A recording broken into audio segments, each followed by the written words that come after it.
हमारे इस चैनल मैथिली गंगा को लाल बटन दबाकर सब्सक्राइब करें व घंटी के निशान का बटन दबाएं ताकि सभी नए वीडियो आप तक तुरंत पहुंचे बिल्कुल मुफ्त।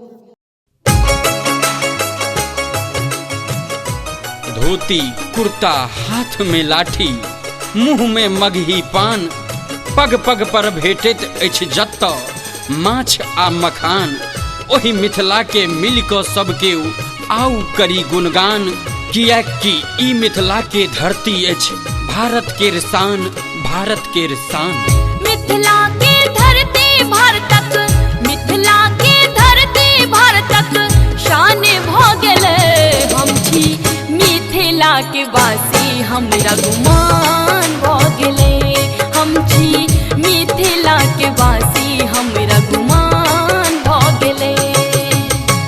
मिथिला के धरती भारतक मिथिला के धरती भारतक शान भऽ गेलै हम छी मिथिला के वासी हमरा गुमान भऽ गेलै हम छी मिथिला के बेटा हमरा गुमान भऽ गेलै हम छी मिथिला के बेटी हमरा गुमान भऽ गेलै हम छी मिथिला के वासी हमरा गुमान भऽ गेलै।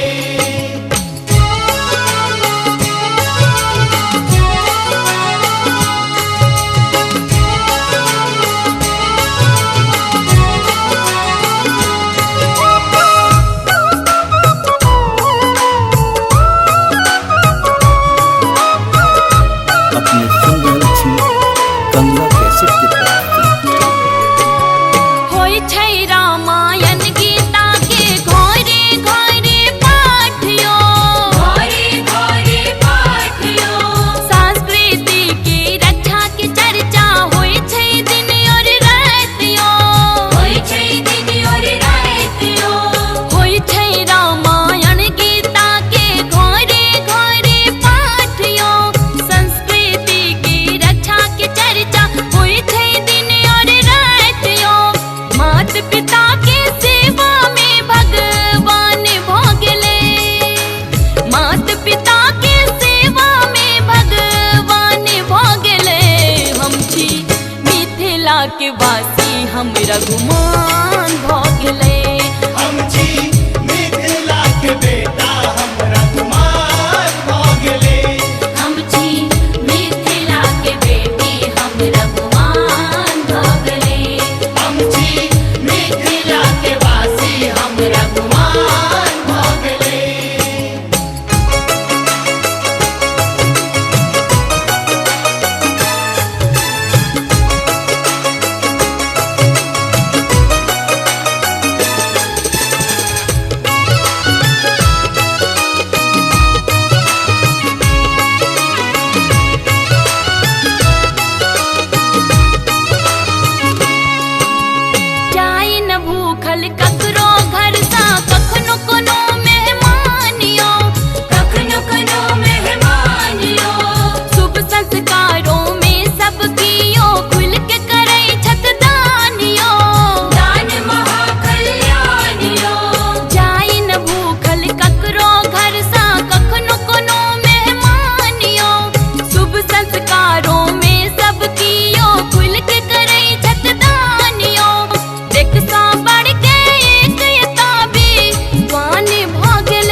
के बासी हमरा गुमान भ गेले। हम छी मिथिला के बेटा हमरा गुमान भ गेले। हम छी मिथिला के बेटी हमरा गुमान भ गेले। हम छी मिथिला के वासी हमरा गुमान भ गेले। मिथिला के धरती भर तक, मिथिला के धरती भर तक शान भ गेले। हम छी मिथिला के वासी हमरा गुमान